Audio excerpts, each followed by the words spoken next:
Hi there, Eduardo. Let's take a look at your next task here about employees staying at the same job. Let's see what you wrote, okay? Experts throughout the developing and developed world have debated without this bin.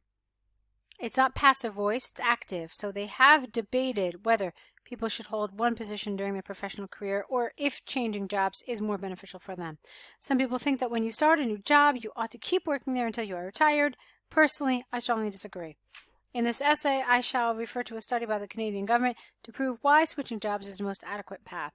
Okay, I don't like the word adequate here. It's not really precise. You should have said most appropriate or is the best path, but this is a little strange. Let's take a look at what you wrote. On the one hand, there is ample evidence that when you change employer, get rid of, you would have the opportunity to master new skills and gain a competitive advantage. The central reason behind this is that companies have different systems and values that can only be learned working in those companies. For example, recent empirical research by the Canadian government indicated that people who have worked in at least 2 companies acquired more knowledge about an industry sector than people who maintain the same employer. Therefore, it is conclusively clear that working in different companies and doing a different position, having a different position, will allow you to gather more information about an industry. Okay, fair enough, good. On the other hand, although there is case that holding a job for a long time can give you a golden parachute when the company resigns your contract, the accumulative stress of doing the same job for many years might cause health problems. To avoid this issue, you should change the employer or responsibilities. This is largely because when you have new responsibilities, you are more interested on learning, and this can reduce your stress levels. Okay, I didn't understand this paragraph. First of all, remember why we use on the one hand, on the other hand. We use them when we're going to talk about 2 opposite sides of an argument, okay? So here you were talking about why switching jobs is good, and here essentially you were talking about why staying in the same job is bad, which in a certain way is pretty much the same thing. So I don't really understand this paragraph. I don't understand why you have on the one hand, on the other hand. It might have made more sense for you to just say, like firstly and then secondly, because you're not really switching sides here, okay? But then, that's not the only problem. There were a few other problems I saw as well. There were a lot of grammatical errors here, so I want to talk about those. But I also want to talk about the fact that I just didn't really understand this. The first sentence for me was really problematic. It was very long, and grammatically, it had a lot of mistakes. So, let's talk about that first sentence. There seems to be a big misunderstanding about how to use this, although there is a case for.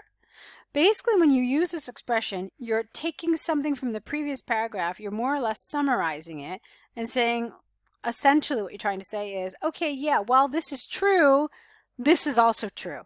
And then you segue into the opposite side of the argument. That's how we use this expression, okay? But what you did here is something totally different. So I didn't really understand it. I think that whole first sentence needs to be rewritten. I'm glad that you tried doing this, but it was an attempt that didn't really work out for you. Okay? And one of the reasons is because you're not switching sides. Again, look at this. It says that doing the same job for many years can cause health problems. To avoid this issue, you should change employer or responsibilities. Full stop. This is beneficial because when you have new responsibilities, you are more interested in learning, and this can reduce your stress levels. Okay, this paragraph for me, apart from the obvious mistakes that I've already talked about, it's just really underdeveloped. It's essentially 2 sentences long, and that's not really what a full paragraph is it? I mean, we've talked about that, I'm sure, before. So it absolutely needed more development. Maybe you weren't really sure how to develop it, but there are a lot of things that we could talk about here, no matter which side of the argument you're taking. So, for example, one thing you could say is that people who work in more than one work environment gain a lot of soft skills. Okay, so you talked in the previous paragraph about learning about an industry, and okay, great, but what about maybe the soft skills that you develop? You learn about how different companies operate, you learn about different corporate cultures, you gain a wider network of business colleagues and of contacts, and this can be very beneficial, and in fact, it's very sought out by many employers. Okay, so this is just some of the stuff that you could have talked about here as more positives of switching jobs. So, that I wasn't really happy with the way you developed it, partially because it was underdeveloped and it just seemed like you kind of ran out of ideas. So it was a problematic paragraph. All right, let's take a look. From the arguments and examples given, I firmly believe that working in different companies or switching jobs during your career will boost your professional skills and keep low stress levels. Well, it doesn't make sense. And keep one's stress levels low, one with an apostrophe S, okay? It is predicted that having experience for different positions or companies will grow in importance. All right, that's fine. So what I'm seeing here is grammatical errors, lots of grammatical errors, but also some problems with task achievement for sure. Like I said, this can't talk, forgive me.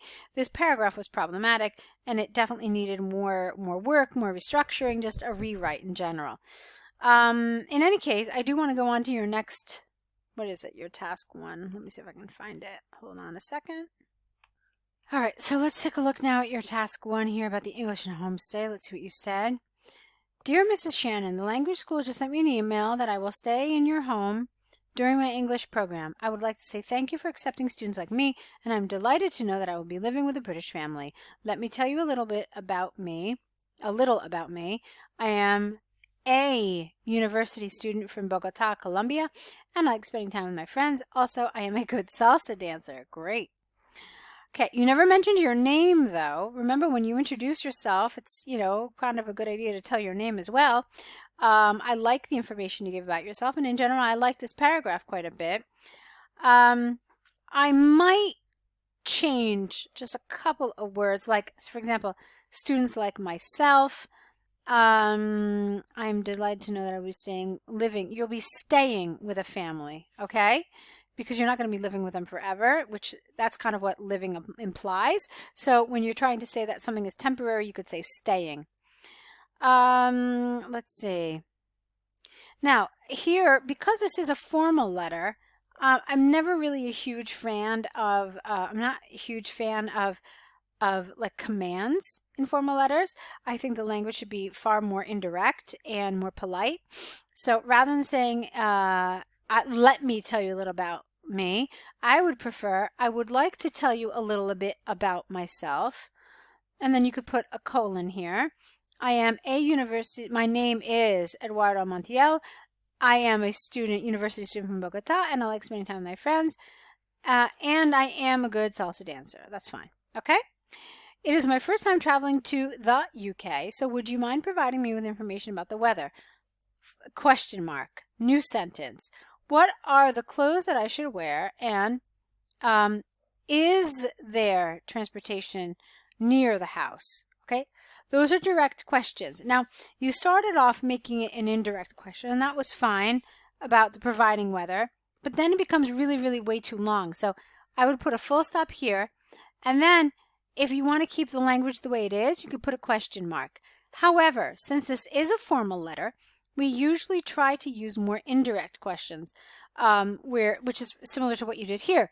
Not these direct questions, what are the clothes I should wear? Is there public transportation? So what you could have said instead is also, could you tell me what clothes I should wear and if there is public transportation near the house? Full stop. Okay? Or rather, question mark, could you tell me? Yeah. All right, so some changes there as well. My flight will arrive at 7 p.m. on December 2nd. After that, a van from the school will pick me up at the airport, and I think I will be at your house at 7:30. Thank you again for receiving me in your lovely house, and I'm looking forward to your reply. Yours sincerely. Okay, fine. So it's nice. There are a lot of things I liked about it. A couple little things, nothing really super major or super, problematic, little things, but on the whole it was a nice letter.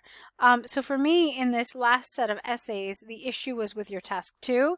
What I want to recommend to you, since your exam is this weekend, is really just review everything we've done. Really study everything.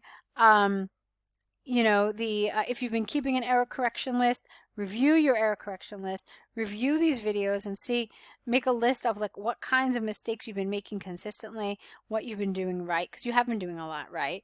So use that to prepare over the next couple of days. I'd like it very much if you could let us know how you do on your exam on Saturday. And also, of course, when your results come out, please keep us in the loop. Let us know what you get. We're all rooting for you. We're all wishing you lots of luck. So good luck to you, and I'm looking forward to hearing from you.